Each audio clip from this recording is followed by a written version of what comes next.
Hello guys, welcome back to my channel. ఇక ఈరోజు మన ప్రోమో బాబాయ్ ఇలా చెప్తూ ఉంటాడు గౌరీకి.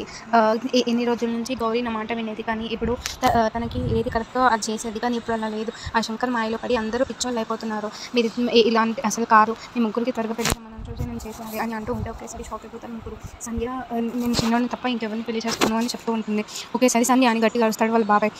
మరోవైపు మాయ ముందు ఒక పంతుల్ని తీసుకొని వచ్చి ఇలా రాకేష్ చెప్పినట్టుగా చెప్పిస్తూ ఉంటారు. పంతులు గారు ఇలా చెప్తూ ఉంటారు, ఇక మీ ఇద్దరి జాతకాలు కలవట్లేదు, కలిస్తే తను చనిపోతాడు అని అనగానే ఒకసారి మాయ షాక్ అయిపోతుంది. ఏం కాకూడదు అని చెప్పి రాకేష్ చెప్పిన సంబంధం చేసుకుంటానని చెప్పి ఒప్పుకుంటుంది. అక్కడి నుంచి వెళ్ళిపోతుంది. మరోవైపు ఇక నేను చెప్పిన సంబంధమే చేసుకోవాలి అని చెప్పి బాబాయ్ చెప్తాడు. దాంతో నేను చిన్నోనే చేసుకుంటానని చెప్పి సంధ్య చెప్పడంతో ఇక ఒకసారి హార్ట్ స్ట్రోక్ వస్తుంది. ఇక తను కూలపడిపోతాడు. తన జోబులో నుంచి ట్యాబ్లెట్ తీసుకొని వచ్చి ఇక ట్యాబ్లెట్ వేస్తారు వాళ్ళ బాబాయ్కి.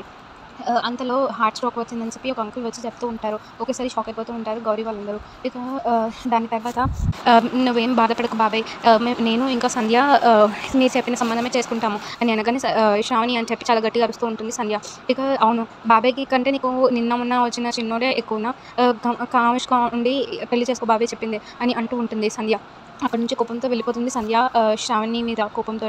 మరోవైపు ఇక అక్క పెద్దది కాబట్టి తన నిర్ణయం తనే తీసుకుని మేమిద్దరం మాత్రం నువ్వు చెప్పినట్టే చేస్తాం బాబాయ్ అని అనగానే వాళ్ళ బాబాయ్ చాలా సంతోషిస్తూ ఉంటాడు. ఇక పెళ్లి సంబంధం చూడడం స్టార్ట్ చేసేయాలి అని అనగానే గౌరీ చాలా బాధపడుతూ ఉంటుంది. ఇక మన నెక్స్ట్ ఏం జరుగుతుందని చూద్దాం.